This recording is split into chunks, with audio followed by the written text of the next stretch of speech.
This is where we hold them. This is where we fight.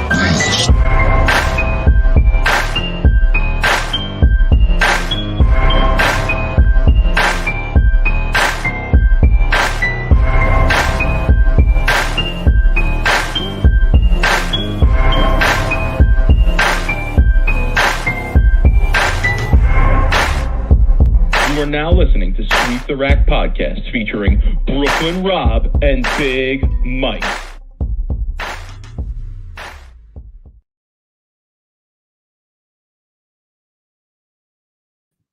Rob, what's good, homie? Yo, man, I got the league vibes this week, man. After Tuesday night, man. Oh, the guy shoots 1-7-30, and he's league bowler of the year. Oh, you're so full of shit. I love it. King around here, man. Yo, man. Oh, the king. I'm on Johnny Petraglia Jr.'s podcast flexing my shit. Come on, dude, son. I almost had someone like literally caddy my bowling balls out to the parking lot after that series. I'm sure you did. I'm sure you had everybody wanting to carry your balls. I was the gritty walking out, man. I was I was like Zach Wilson in the end zone, baby. I was doing all the gritty and shit. Man, he has an impressive gritty. Can I say he's got some? He's smooth, man. What can I say? He got good footwork. He does. I agree. So what's good, man? We'll talk a little bit about mine, but you know, I know you shot a 615 on your deal, so that might be more impressive on probably what your pattern than Audubon on my pattern. Audubon, great pattern for anybody out there that wants to check out some sports stuff. Great pattern, medium pattern, but you can play it from kind of different angles if you want. Robert Howe, is that all? Yeah, hell yeah! I know, Robert. Pop this guy's bubble, will you please?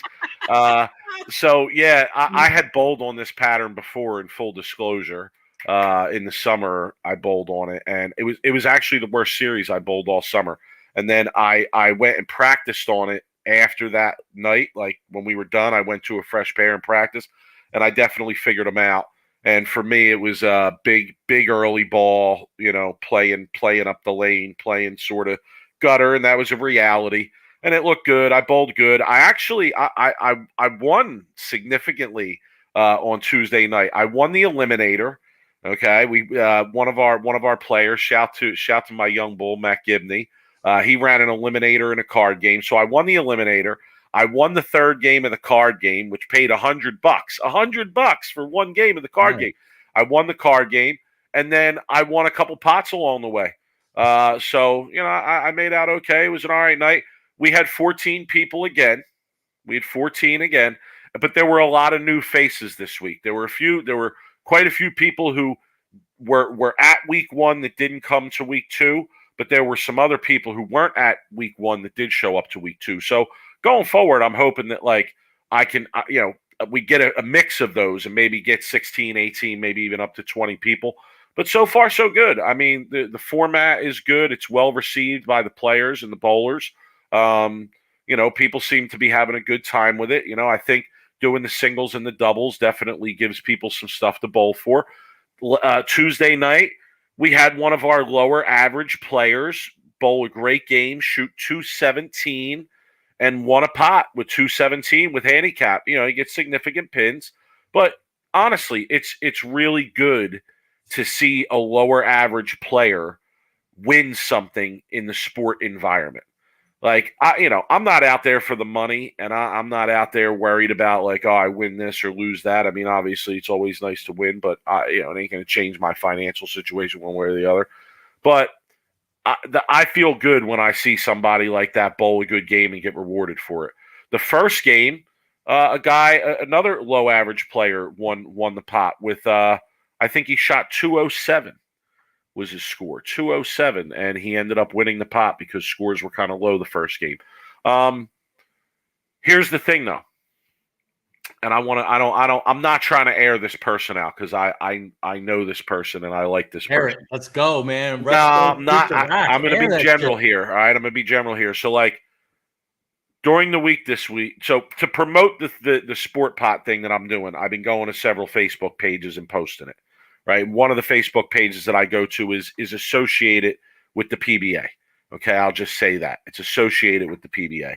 And this week when I went to make the post, I put a comment in there that last week one of the games was won by a 207 scratch, right? Insinuating like, come on, you can't beat a 207 scratch, come out and join us, right? So I put this up on a page associated with the PBA, and a PBA member who's a good bowler, who's a really good not a patch pirate, really good bowler, and has had some recent success lately too, okay, who came out and joined us last week, all right, came on the post and put up a salty comment, I'm going to say, responding to my post saying, oh, what was the score that won the last game with handicap?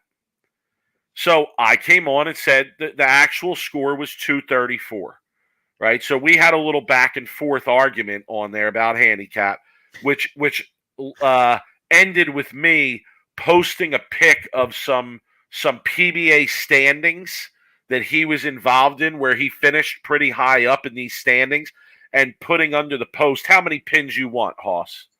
Okay. But we had a separate conversation privately. We had a separate private conversation where we worked things out. But here's what it led me to, right? Your internet fucking adventures, man. I know. I just, beef is attracted to me, son. And you don't even have your own Facebook page. That's what I know. This is all on my wife's page too. That's the worst part about it. Hate your wife, man. She sees these messages and she's like, "What are you doing? Who are you arguing with now?" So we had a private conversation as well, and we worked things out. I'm not going to say we saw eye to eye, but we worked things out. But here's what it really made me think of. Okay. Take somebody who let's say is a regional titleist level. Okay. Regional titleist level. Right.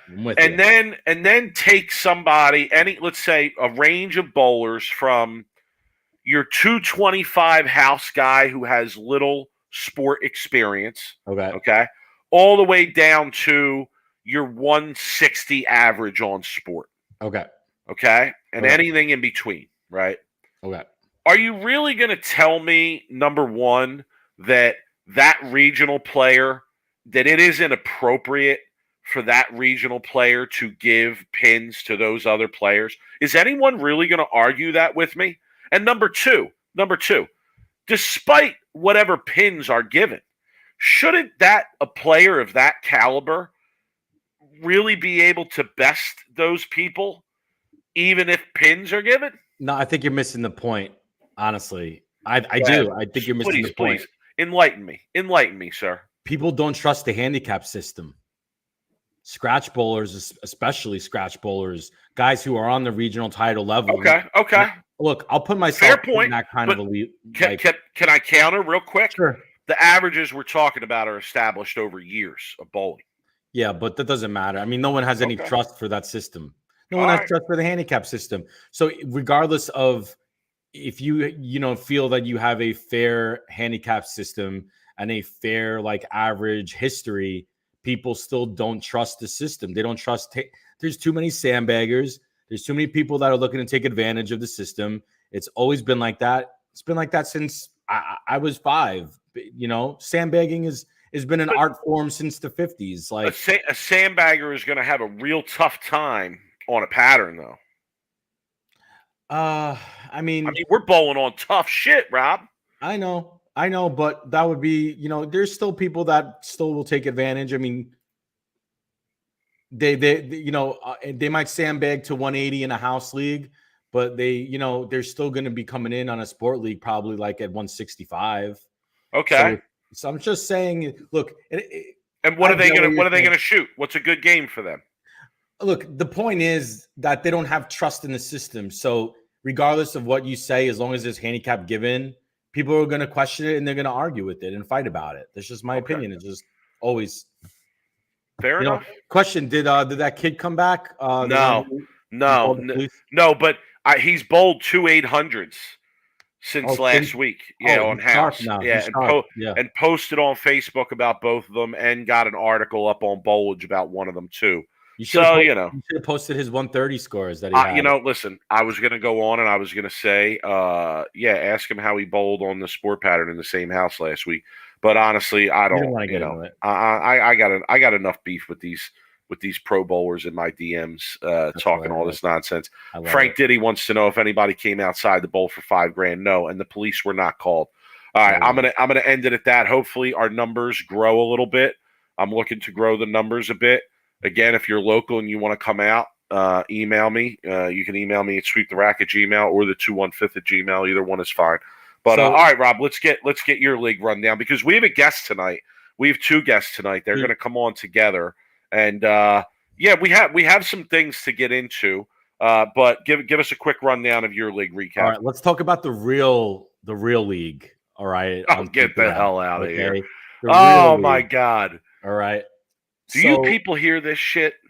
Long story short, I decided that I was going to use a very early reality because I was so much wet dry in this Bolero center that I bowl in.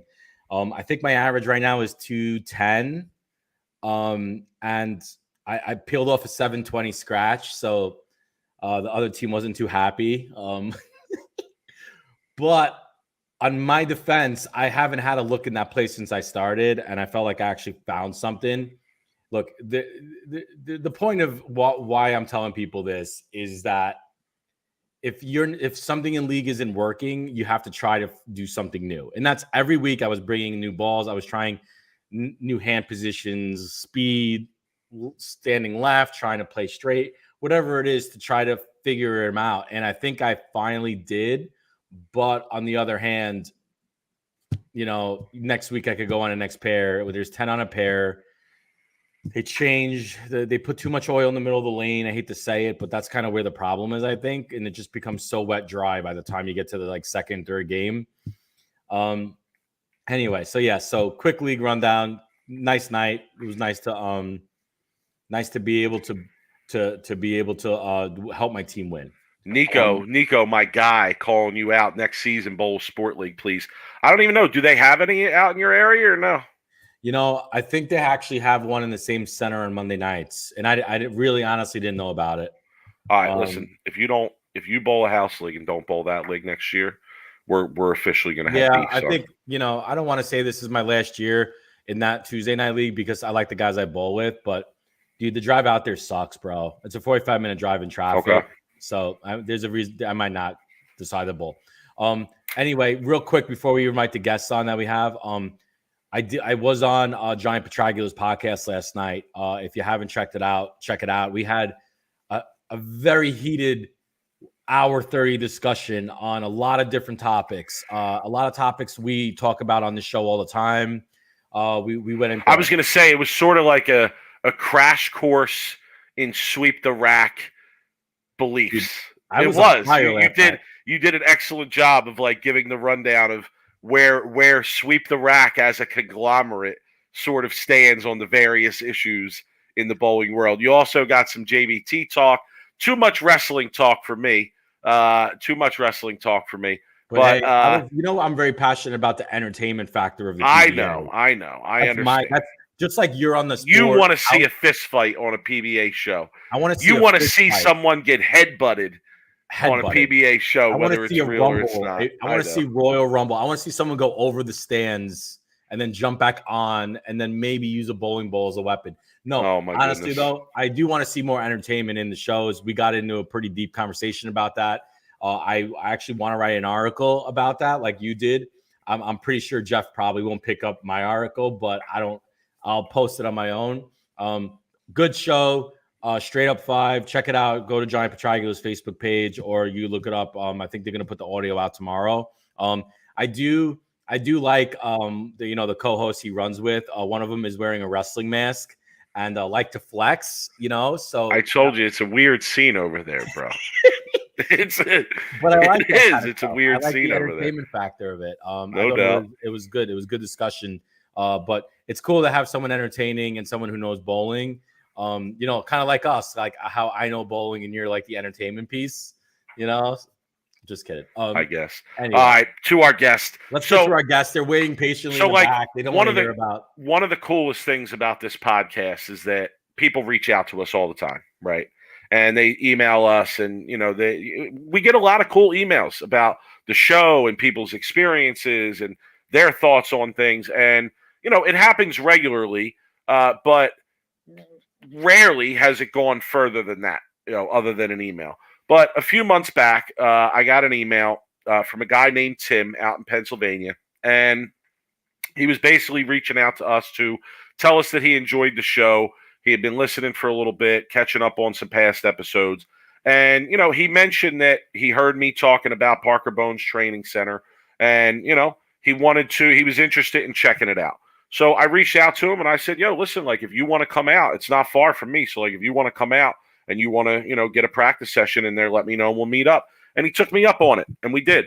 And we got together probably about 6 weeks ago or so. And this interview has been a few weeks in the making, but we took a couple weeks off. And then, I came back and really wasn't on my podcast planning game, to be honest with you. But I reached out to him recently, and we have a couple things that we're going to discuss here and get into. But people should stick around because we're actually going to be introducing a raffle tonight, a charity raffle tonight.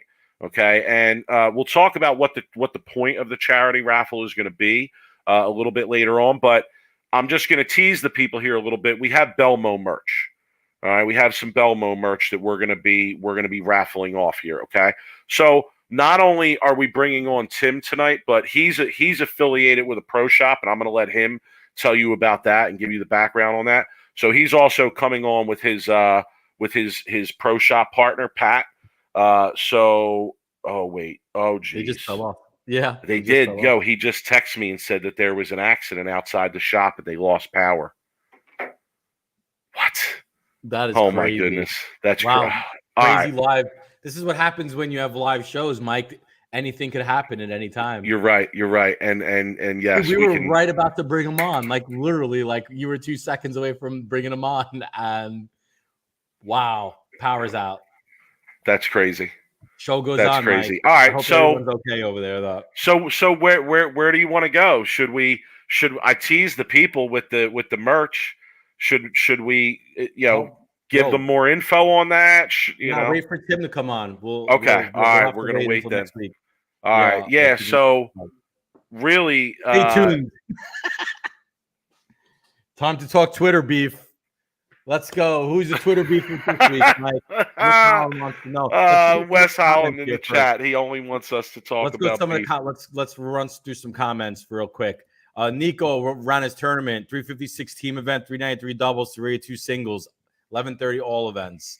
Nico, all I'm gonna let you know is, man, just keep grinding. Go get some help, some lessons. Go talk to people, get better. Learn the intricacies of the sport, man. Once you really start learning, you're gonna get hooked. Send us a video, Nico. Yeah, let's see. Let us help you out, bro. Yeah, I mean, I don't know if you know this, Nico, but I'm the GOAT of high school bowling coaching in New Jersey. So send me a video, son. I'll get you straightened out in no time. Dude, Frank's like 45 minutes and 5-man teams. Yo, man, I'm telling you. You know what, though? So far, I've been having a good time, man, with it. So I think Tim's back. All right, they're back. They're back. They got a hot spot in their power again. All right, so we're bringing in Tim and Pat for a little conversation here. Fellas, what's good? How you doing, guys? Sorry about that. We just, as you went you might hear the alarm going off next door. There's a jewelry store, and there's probably going to be cops and things nearby here shortly. What exactly happened? There was a car crash into the jewelry store? We're not sure. Our building is up next to the part of the shop shares a business complex.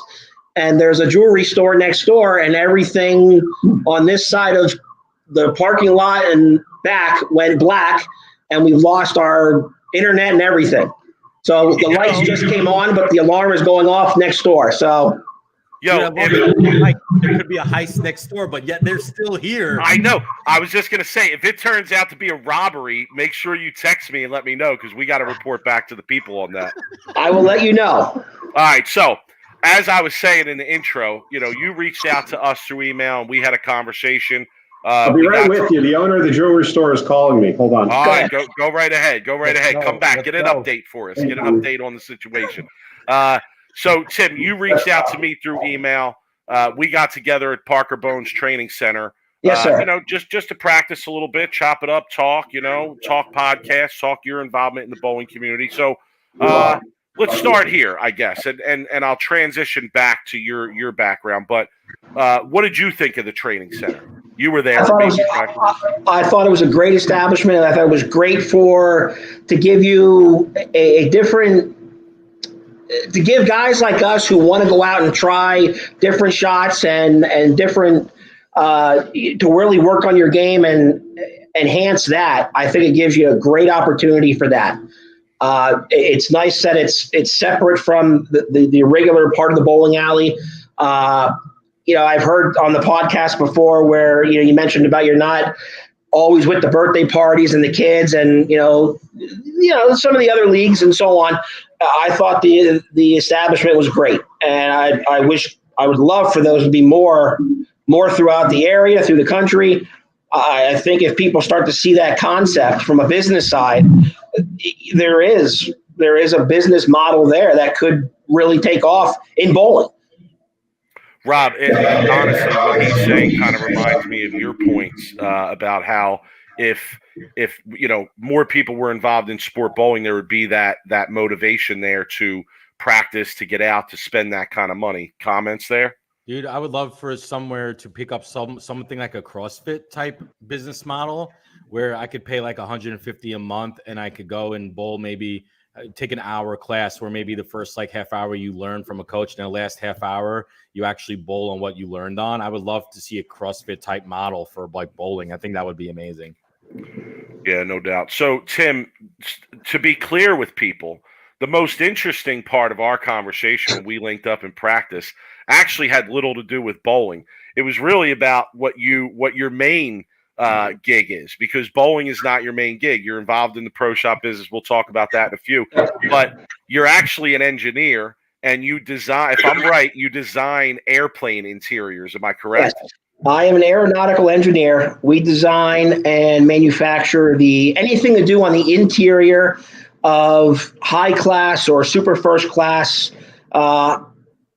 private planes, anything to do on the interior of a jet airline.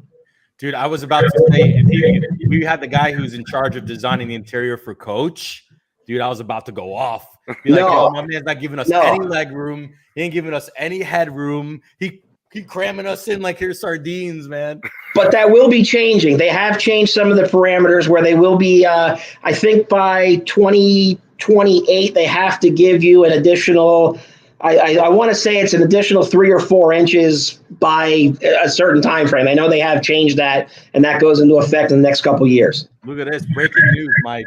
I know. So honestly, when we linked up, like we talked a lot of bowling, but I was really interested in his daytime gig because cool. It was, and I'm not going to get deeply into it because it's his business, and we talked some specifics, but he actually he's the owner of like the leading company in this bracket. So, right. He's done work for, if he started dropping names, like it would be wild. Okay. So that was a really interesting thing to find out, but let's transition to the bowling, right? Because that's what we're here to talk about. So first Tim and then Pat, just give us your background in bowling. That's what we ask all of our guests. Like, tell us how you got to where you are in the game today.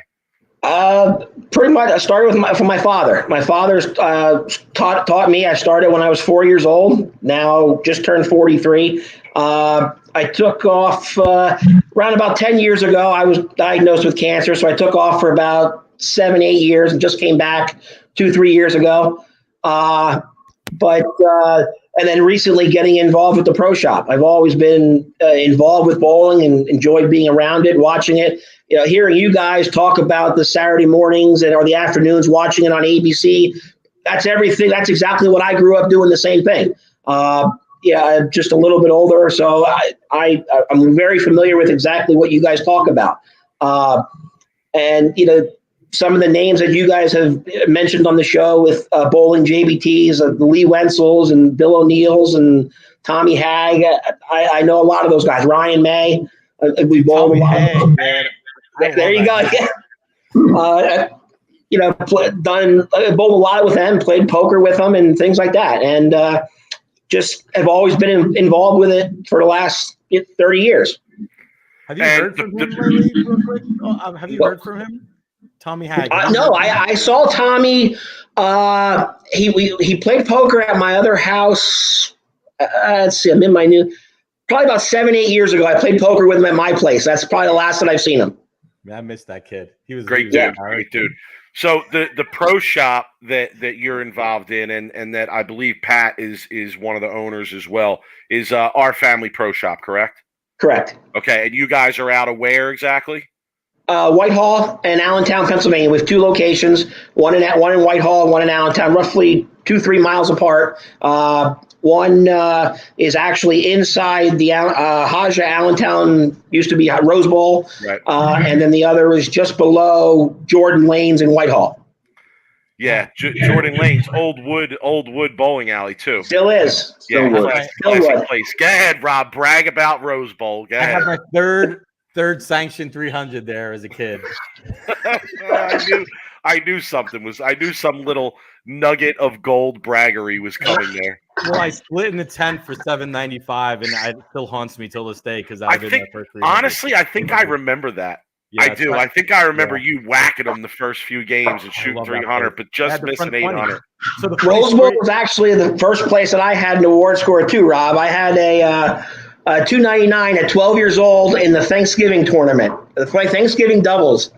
So I remember that many years ago. So the legendary story about my father is actually as a kid, I had the front 20 and my father was in the back and he was falling asleep.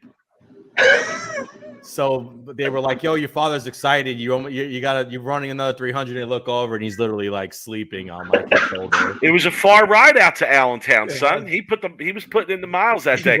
I told Tim when we linked up, I was not a Rose Bowl fan. I was a Boulevard Lanes fan. Oh, on Union Boulevard, yes. Absolutely. So that's where I grew up. Yes, that was my favorite place to bowl in Allentown. Yep. Dude, where was Lehigh Valley? What center was Lehigh Valley in the 34 gamer that we used to bowl? Which one? The Lehigh Valley Masters. No, like the Lehigh Valley Open. They used the Lehigh Valley Masters. Yeah, the youth Lehigh Valley Masters. One he's talking about. The Junior Masters. Yeah, where was that at? That was the finals used to be traditionally at Boulevard, and then they started moving them around to Jordan had it, and then Rose Bowls had it, and then Parkway. They started moving it around. Parkway. Yes. That's it. Yeah, that's where it was. All right, so Tim, we heard from you. Pat, same thing. Give us the rundown, man. How did you get into the game? How did you end up where you are now in the business, et cetera? I started bowling when I was about 8 or 9 years old. My parents got me involved with the Saturday morning program. They didn't want me waking up or sleeping in and watching cartoons on a Saturday morning, so that's how it started. Started at a small 16-lane center, which was a sister center of Rose Bowl. Went off to college to Vincennes for a degree in bowling management. Was roommates with probably one of your other guests at one point my freshman year. His name was Chris Forey. Bowled the JBTs. Graduated from Vincennes after winning a couple of junior college championships with them, and then went to Morehead State for a year, and then finished up at Kutztown. And then I've been in the pro shop business since November of 1990 we started. So I was a junior in high school when we opened the shops, and so we've been doing it now for 32 years. November 1st will be 32 years we've been in the business. Pat, so, Rob, go ahead, Rob. What year did you go to Vincennes? Like what? I graduated in '93. Okay. I believe, if I remember correctly, did you not go to Saginaw Valley, or did your brother go there? We both did. Yeah. Yeah. So, what years were you there? I was there 99 to 04, 03, 04. Okay. Is Jeff a little younger than you? Jeff is the oldest. Jeff went to Miami, but he was at Columbia. But then he went to law school, Miami, and bowled. When he was going through law school, and he's 6 years older than me, so I was the youngest. Okay. Did you ever bowl the Roto Grip or the Keystone events during the Christmas season? Mm-hmm. Oh yeah, that was Laurel. Laurel. Okay, so you are at Laurel and Turnersville or Laurel and Showboat. I now run both of those events here in Allentown. That's amazing. We love those tournaments when we were in college. We used to go home, see our family, and then be able to roll out of New Jersey because we were in Michigan. Yep. So Yeah, so Buddy Tierno used to run the one at Laurel, right? He used to run the college tournament at Laurel. I think a couple different people popped in and out to run in the second event there. But yeah, I know a few years ago that they're not in South Jersey anymore. They're in the Allentown area, right?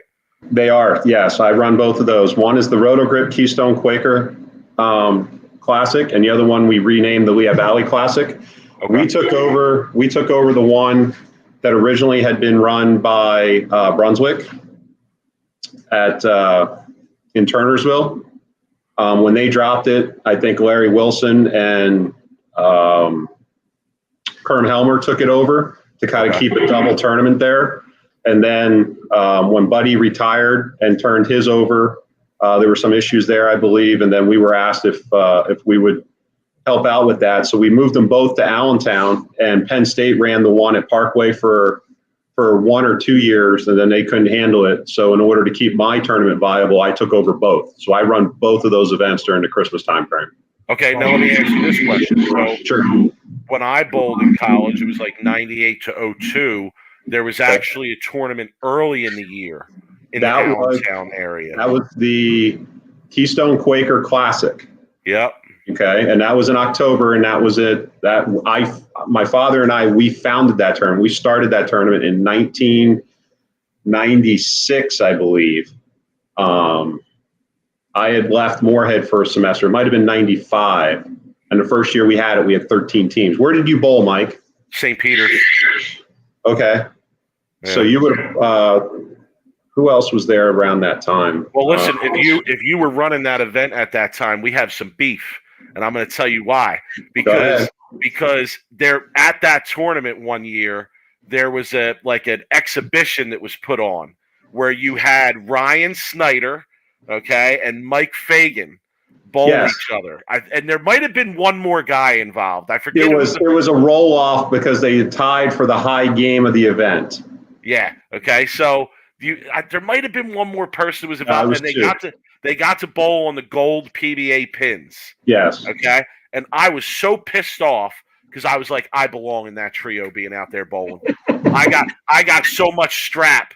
People should want to see what I could do on these gold PBA pins. And I was, oh man, I couldn't even watch that match. And I knew both those guys for years. I had to leave the building and go sit in the van. I couldn't even handle it. You might have had that for the gold pins, but you didn't have it for the regular pins. So not that year. The previous year though, I whacked them at that tournament. I used to bowl pretty good there. So okay. St. Peter's was pretty decent back in the day. Yeah, no doubt.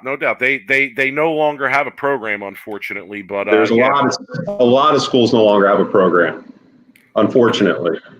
So on both sides, or just the guys' side more so? On both sides. St. John's doesn't have a program anymore. Really? Wow. Wacky is gone. They cut the program there. We moving forward with the collegiate side of it, I also run the collegiate sectional for USBC on the East. Okay. So I started back in 2000, 2001-ish, around that time at the Palace, and we moved it to Allentown. And then we kind of bounced between Allentown and 30 Strikes the last couple of years. Now this past year I ended up having to go to Dayton. And the reason being is because there was only 4 teams east of Pittsburgh. Okay. That had teams that would have qualified for sectionals. And we couldn't make all the teams come east versus, just sending a handful of teams going to the Midwest. So, wow, that's wild. So I've done that for almost 21 years now. I worked at Collegiate Nationals. I've been a foul judge at Collegiate Nationals. Okay. So, yeah. So basically, I mean, your history is deep in the bowling game. I mean, that it is, obviously, right? So, okay. And you know what? I get kudos to you for being somebody who's out there running events, especially for the college bowlers, 100%. without people like you and others, I'm sure, who are out there organizing those types of events. College bowling. What would these guys and girls have to bowl? They wouldn't have much, right? So big shout to you guys. Now, I know from getting together with Tim that Tim, you were also involved in sponsoring a PBA 50 regional this summer as well. Yes, one of the there's a couple good 50 or older bowlers around here that travel, and the opportunity came up that they were going to looking to host an event around here. It was something that my father and I were always involved in. That's what we got in. And with my father passing this year, we wanted to sponsor that with his name, and we wanted to bring it around here and hopefully grow it going forward. Okay, so that took place over the summer. I know Troy Lint won the event.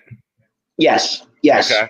And, my one question would be just like, what, and we talked a little bit about this when we met up, but what's required from your end in terms of sponsoring a PBA event? If there's somebody out there, because listen, I know a few guys that own businesses and love bowling and, would jump at the opportunity to sponsor something like that. So, talk a little bit about what is required on your end in terms of making that happen. Pat will be able to answer that better. I was more putting up the money, and Pat knows more of the requirements of what he worked more with hand in hand with the owner of the center, making sure that the requirements were met. All right, Pat, break it down for us. Okay, so the first thing you want to do is you want to contact your local regional director. In our case, in the East, it's Russ Mills. Second thing is you have to have a proprietor that wants to do it. If you can't find a center that wants to do it, you're not going to get a regional. In the East, we have several locations, I believe, that are smaller on size, 16, 20, 24 lanes that'll host regionals with multiple squads because they want to do it.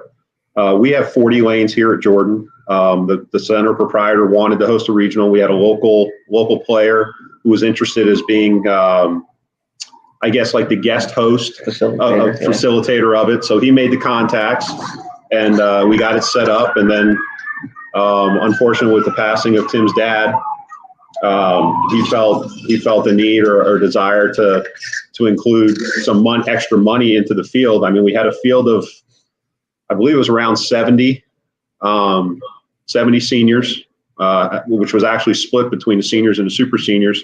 And they paid $3,000, and they did a true, what I call an old school regional format, where you came back on the second day on Sunday. They bowled 16 games of match play.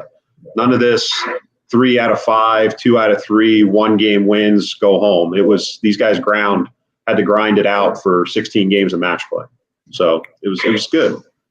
All right. Well, first of all, Tim, you and I talked about this when we got together, but, condolences on the loss of your dad.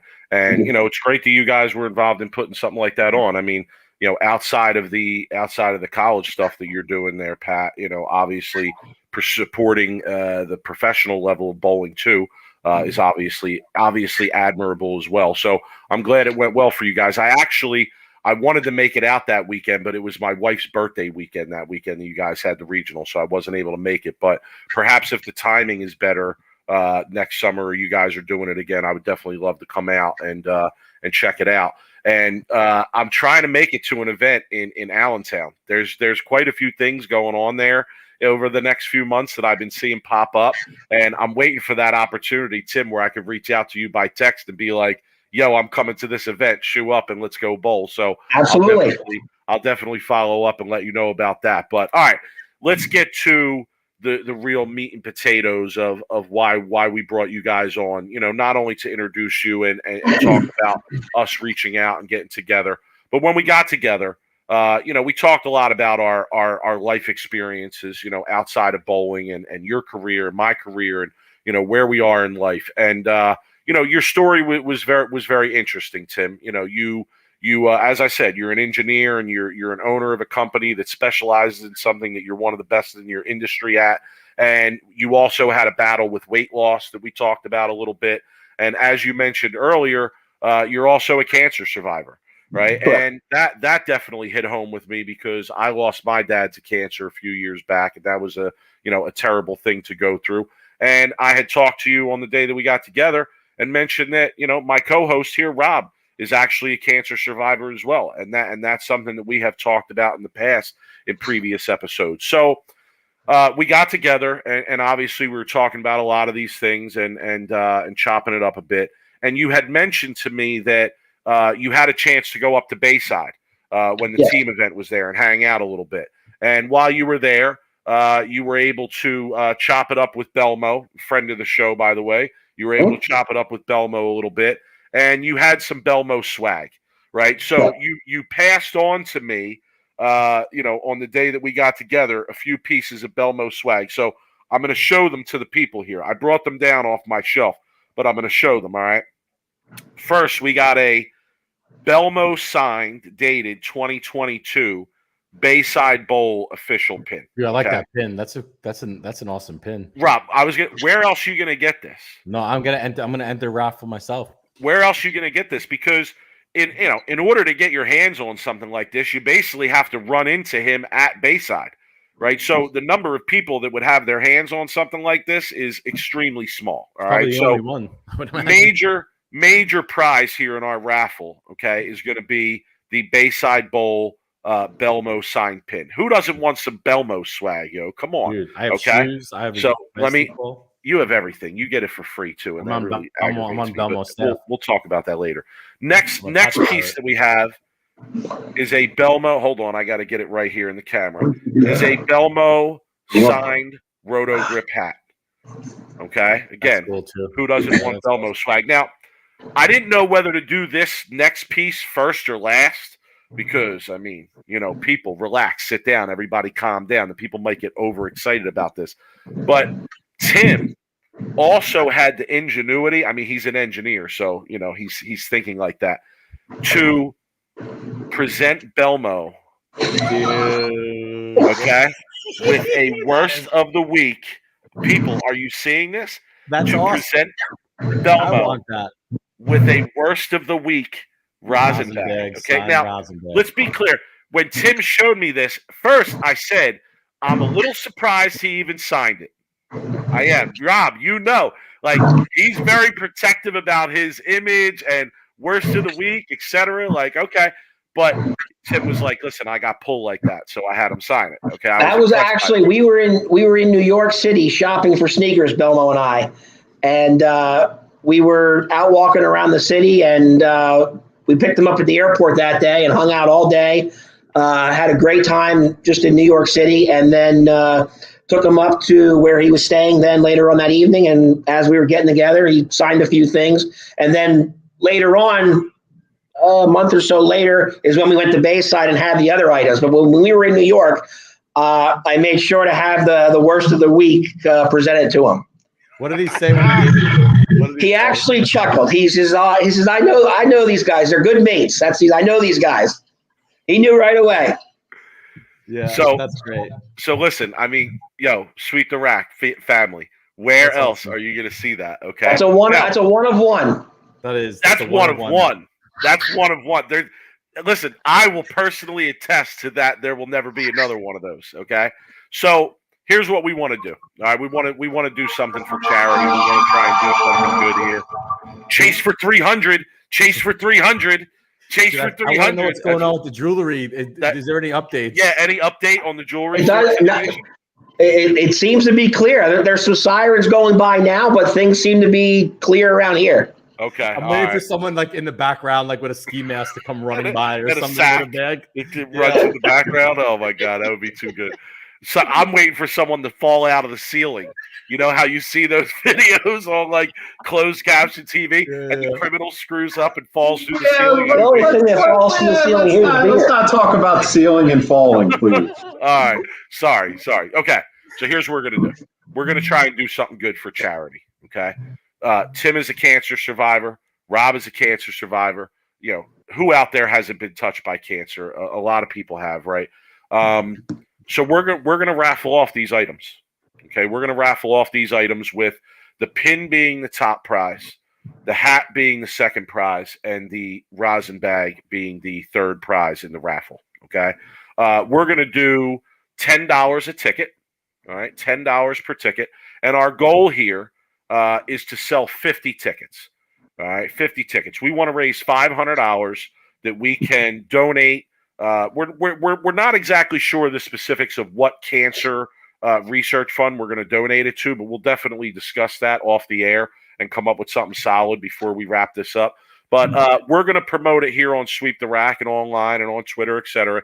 These guys are going to promote it at Our Family Pro Shop. So if you're local to their area, stop by the pro shop if you're interested in picking up some raffle tickets, and they're going to promote it as well. And we'll let it run for a little while. We'll update the people of where we are, and when we fill that 50 ticket max that we're looking for, we'll raffle these Johns off, and we'll send them out to the people that win them, and we'll donate the money to a good cause. Go ahead, Rob. Yeah, I was gonna say, and we'll do our part to get some of our well-known bowling friends in the bowling community to share it, so that way I feel like, that's the best way, of word of mouth on social media, to get the word out. But yeah, great cause. I can give even some suggestions on a good where to put the money at. Yeah, Mike, if we sell the 50 tickets, 50 tickets get sold for the $500, our families will match it to double it. Okay. And if that happens, okay, Rob and I will kick in some extra, and we will make sure that we even throw in some more, sure. And we'll kick it in as well. 100%. We can try and sell some worst of the week rosin bags as well if people want, and we can throw some funds toward that too. Listen, we're just looking to do something good in terms on behalf of the bowling community and the pro shop here and these guys at Our Family and Sweep the Rack. All this came about just because Tim sent us an email, just to chop it up and kind of give us his thoughts on the show and let us know that he really enjoyed it. And, Rob and I talk every week at the end of the show about how we enjoy when people reach out to us and email us. And we do try and get back to everybody. I'm not saying that we always are perfect at it, but I know that both of us do make an effort to go into our email, check it every once in a while, write back to people, even if it's a short response. But, Tim being from the local area and obviously having some connections in the bowling community, wanting to check out the training center, it just made sense for us to get together, and we kind of hit it off. And this is what we came up for with the people for. So, guys, listen. Tim, that sweep the rack worst of the week is worth $1,000 right there, if you ask me. There's no monetary value associated with that rosin bag. That is going to be in the vault. Right. People have to understand. People have to understand. We might have to put out a flyer with a notation about what the meaning of that is for sure. Go ahead, Rob. Do we have an idea of how people could buy these raffle tickets? How do you want to work that? Yeah, so we'll put out the information on social media, but I'm thinking they can just Venmo us. All right, we can just do it through Venmo, and we'll keep track of the funds, and we can kind of set that up amongst ourselves. I'll text Tim off the air, and we'll set something up. And once we know that we have those 50 spots secured, we'll raffle it off, and we'll do it on the show. We'll have these guys back. We'll do it on the show. We'll bring up a random number generator. We'll have everything worked out, and we'll go from there. So hopefully we sell them quick and we can have them back on in a couple weeks. But if it takes some time, we're okay with that too. I plan on promoting it in the league I'm in. Rob, I'm sure you can do the same and kind of get word out. Sure. Like you said, we could put word out through our friends in the bowling community too. So guys, listen, thanks for coming on. Thanks for the time. Appreciate it. Tim, thanks for reaching out to us through the email. And, like I said, it was cool to get together with you. We had quite a few things in common. He drives my dream car as well. So that was cool to get to see. Tim went shoe shopping with Belmo. It doesn't get any more big time than that. Well, practicing at the training center with Big Mike from Sweep the Rack, stuff. Or going to the ESPYs with Bill O'Neill. True. Fair point. Is there anything that you guys want to plug? Obviously the Pro Shop, Our Family, we discussed out in the Allentown area, so check these guys out if you're there.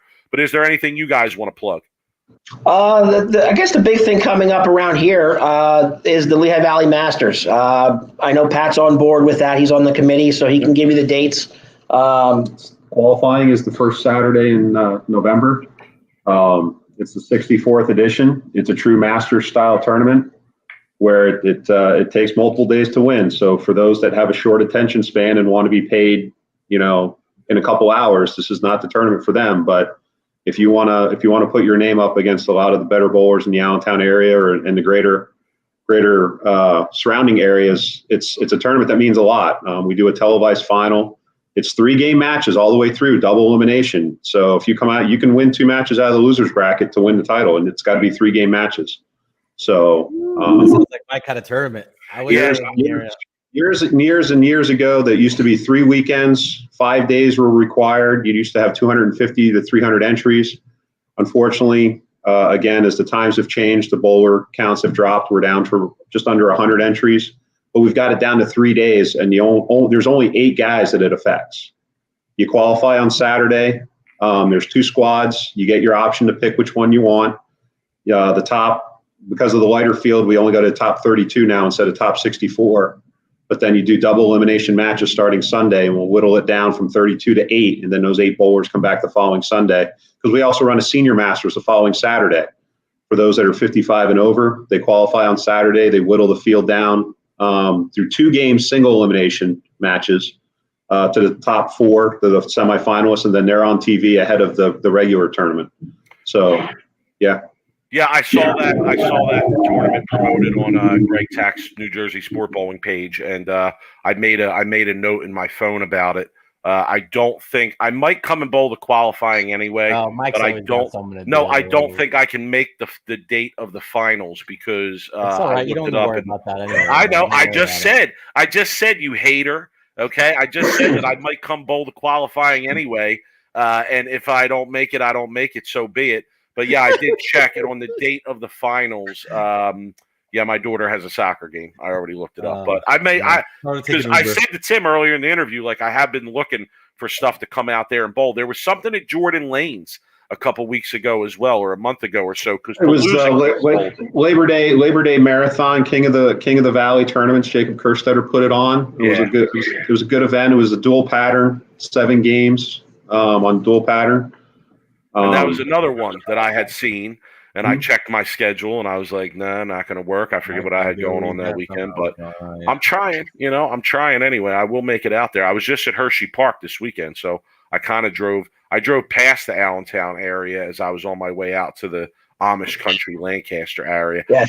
I was more in the Leisure Lanes area as opposed to the Jordan Lanes area. 222 Dutch Lanes. 222 Dutch, yes. Is where I was. That's the exact area I was in. But guys, listen, thank you for the time. Thank you for coming on. Yeah. It was great to meet you, Tim. We're going to do the raffle thing. I'll be in touch more on that. But you guys start promoting it on your end, and we'll do the same.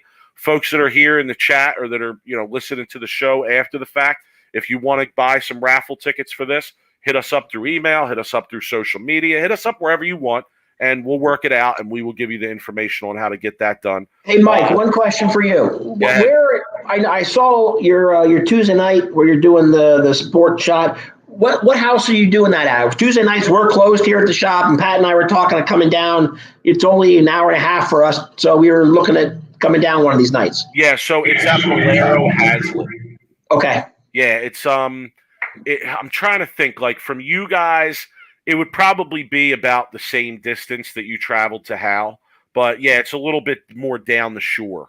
Okay. It's like a shore area. But if you guys want to come out, make sure you send me a text because we'll definitely arrange to do dinner. I will. And make sure you don't let Mike win any more pots either. I don't want to hear about it every week that he's. I get 27 pins. It's tough to beat me when I'm getting 27. I mean, sometimes I get hot. Sometimes I get hot and throw a 230 up there on these patterns with a couple crossovers if you feel. You should be bowling on the gold pins then. Bring it. I would love that. I would cherish that opportunity. No, guys, listen, it was fun to chop it up. Appreciate it. In touch, and we'll have you guys back on when we're going to do the raffle. Good luck. Continue to promote the game, and thank you for that again. And obviously, good luck with the business and the pro shop. And thank you. We'll see you guys back hopefully soon. You got it. And we'll do this raffle. We'll be in touch. Thank you. Yep. All right, guys. Appreciate it. Yep. So, Rob, like I said, a chance encounter, really. A chance encounter. Send an email to us. Reached out. Amazing cause. I mean, we all have, we've been affected by cancer, especially, I mean, we all have, like everybody has, and to actually use our platform, to actually do, something good and contribute to a great cause, it hits close to home for me, especially, and I know for you too. So yeah, people, like, we joke around a lot about a lot of stuff, but this is something that's an awesome thing that Tim's doing, and donated some really cool one of a kind Belmo gear. We'll reach out to some of our well-known friends in the bowling industry to help us promote it. So, no doubt. So cool to have those guys, to have Tim and Pat reach out. It was cool to get together with Tim and chop it up in practice. And like, we didn't get into it a lot tonight, just because of time constraints. But we did talk a lot of bowling, when we got together, and there was a lot of conversation about things going on in the sport of bowling. And I wouldn't mind having Tim back on, or Tim and Pat back on to kind of chop it up on some of the regular topics that come up around here. In terms of the sport bowling and house bowling and handicap. I'm excited Tommy Haig's name got pulled up. I'm excited we talking about Tommy Haig. If anybody out there knows about Tommy Haig and where he's about, Tommy Haig, you let me know. We need you on this podcast, son. That's what we need. Pennsylvania area. God only knows what he's doing. I hope he's okay and still alive. But even Ryan Snyder, if I can see one of those two guys, and would make my day. Anyway. Yeah, a lot of bowling to talk about going on. I know the Jimmy Allen stuff's going on this weekend. If anybody wants to check that out, I'm going to check it out. I'm down to check it out. I'm not going to be anti. I'm not a country music fan. I read Nolan Hughes' article this week on Jimmy Allen, and I have to say the guy seems legitimately into the sport of bowling. So I bowled next to him with the tat. Yeah, I know, and yeah. I saw some other pictures of him competing at the Bud Light Challenge up in New York that Nolan had in the article. So, listen, anytime somebody of a celebrity stature is legitimately interested in bowling, I think it's a good thing.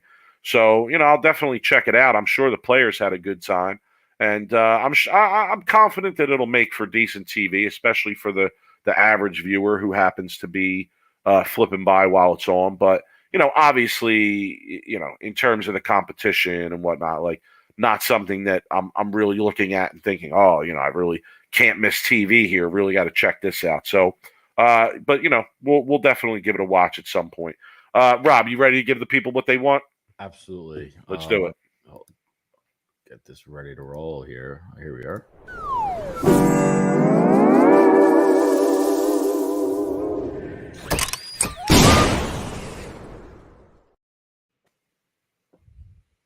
You want to go first? Or you want me to go first? Yeah, I'm going to go first because my worst of the week is actually not essentially a worst of the week, but it's a very fitting meme considering my 720 in league Tuesday night.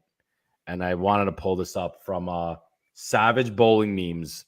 If you guys want to laugh, follow at Savage Bowling Memes. Dude, they are the best bowling memes. I promise you, you won't be disappointed. But this is my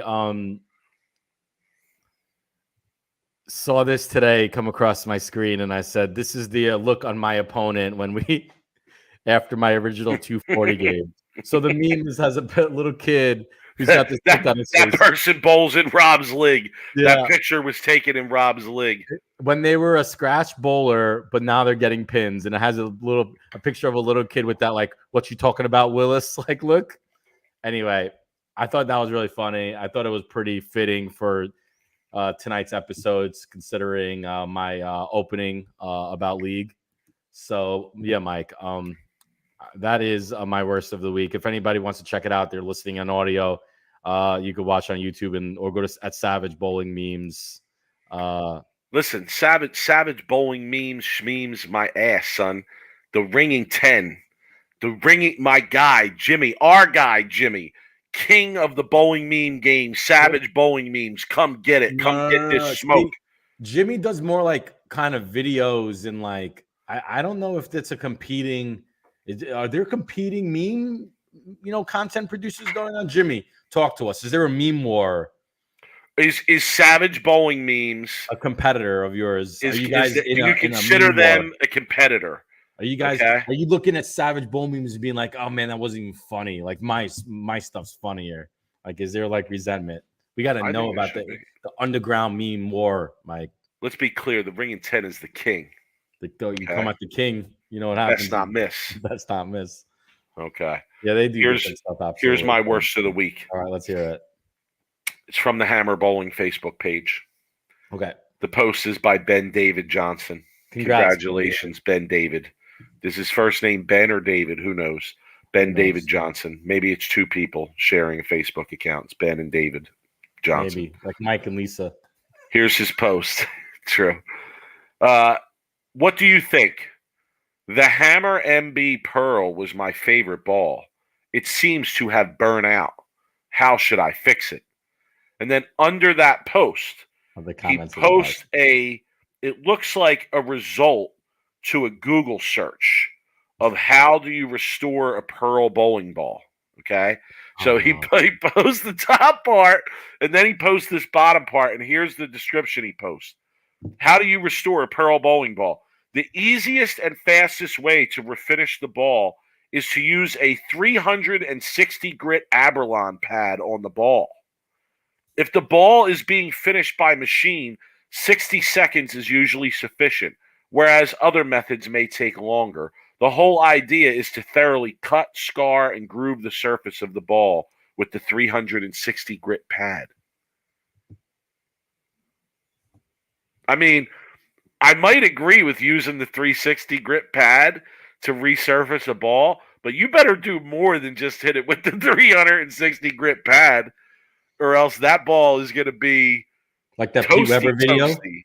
That What? video of P. Weber throwing it at the Storm when there was no oil. Did you see that? Oh And my the ball just went into goodness the gutter? gracious! Oh my goodness gracious! Hashtag roof shingles from Vic Amon in the chat is right. 360 grit and that's it. Take it right off the Hoss. Take it right off the Hoss resurfacer with 360 pads and go out and throw it, and you're good to go. Oh my goodness, what is going on, son? Help these people out, please. Whew. Oh, Go ahead. Go ahead. I want to go wild.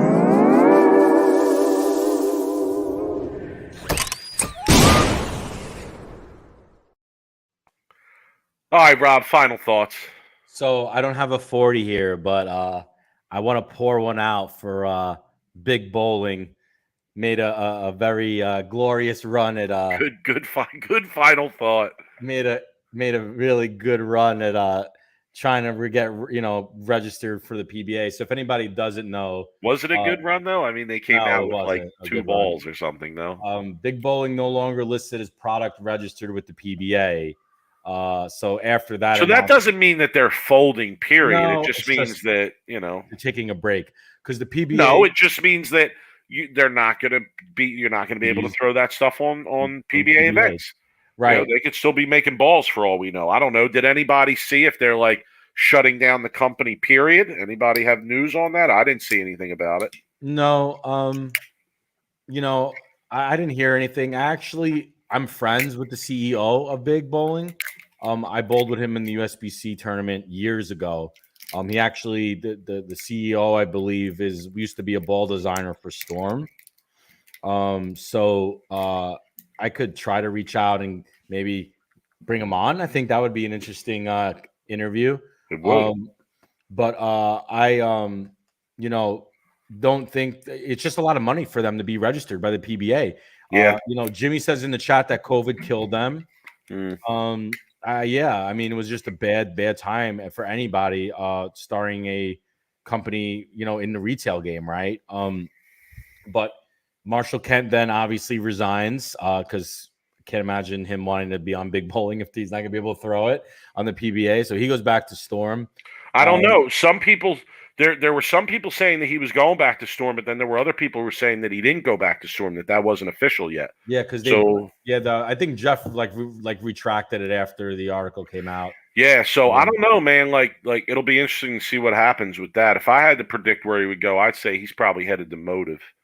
Because I don't know, man. Like you leave a company like Storm to go throw balls made by a former employee of Storm. I don't know. Like it would say a lot about Storm if they took that person back with open arms. I've seen people kind of get blacklisted, or what some people would call blacklisted. It seems for much less than that. So we'll see. We'll keep an eye on it anyway. Yeah. And the only other final thought I want to throw out here is I just want to give a big congrats to Bolero for acquiring 4 more bowling centers and keeping my stock price high, baby. Because let me tell you something, the stock market's down, and literally the only green stock that I got right now is Bolero. Let's go, Bolero. Keep acquiring those centers. Keep raising those prices. Keep charging $19.95 for a thing of chicken fingers. Yo, get me that stock. Keep that stock on the rise. But in all seriousness, yeah, like Bolero is acquiring. And then you put a funny gif out about the Monopoly man when they made that announcement on Twitter, or we heard Jeff Wriggles make that announcement on his Twitter feed that they were acquiring 4 more centers. So just to start with people, 10 years from now, I guarantee you they're going to be at least owning 75 to 80% of the bowling centers in this country, because I think right now they're right around, I think, like, what was the percentage? I don't want to give a wrong percentage, but I think it was I think it was somewhere around like 25 to 30% maybe. I could be wrong. I probably am wrong, but it is a decent amount. That is a decent amount of centers. So, yeah, everyone they buy, they get closer and closer. That's for sure.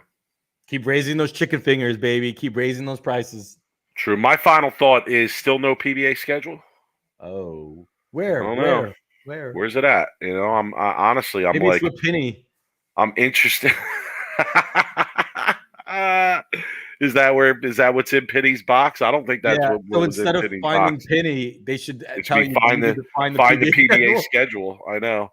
It's like somebody lost it. But no, I'm interested to see it. I don't want to say I'm getting nervous, but I'm getting nervous. So yeah, I would like to see the PBA schedule come out. We'll keep an eye out for that.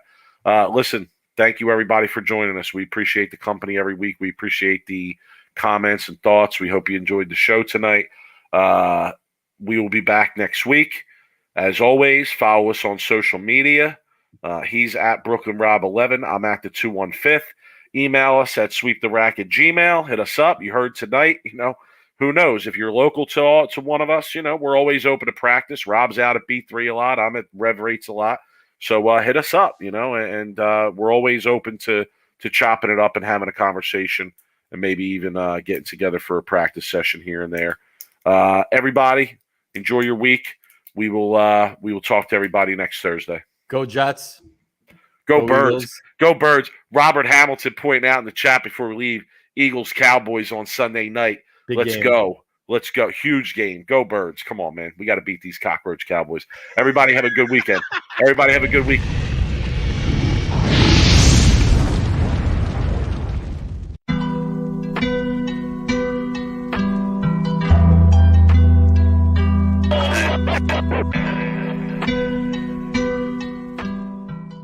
You are now listening to Sweep the Rack podcast featuring Brooklyn Rob and Big Mike.